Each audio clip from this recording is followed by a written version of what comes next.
આજે વહેલી સવારે મોટા સમાચાર બનાસકાંઠાથી। દાંતીવાડા ડેમથી નીચાણવાળા વિસ્તારોને સતર્ક રહેવા માટે તૈયારી રાખવી પડશે। બનાસકાંઠાના દાંતીવાડા ડેમને લઈને સાવધાન।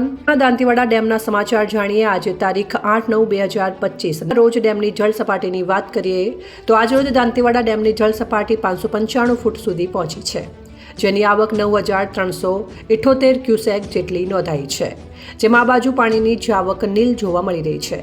અત્યાર સુધી દાંતીવાડા ડેમનો જળસ્તર 74.88% સુધી ભરાયો છે, જેની ભયજનક સપાટી 604 ફૂટ જેટલી આપેલી છે।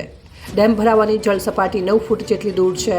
હજુ પણ ઉપરવાસમાં ભારે અતિભારે વરસાદ પડશે તો દાંતીવાડા ડેમમાં સારી એવી પાણીની આવક થશે અને દાંતીવાડા ડેમ 604 ફૂટ જેટલો સંપૂર્ણ ભરાશે।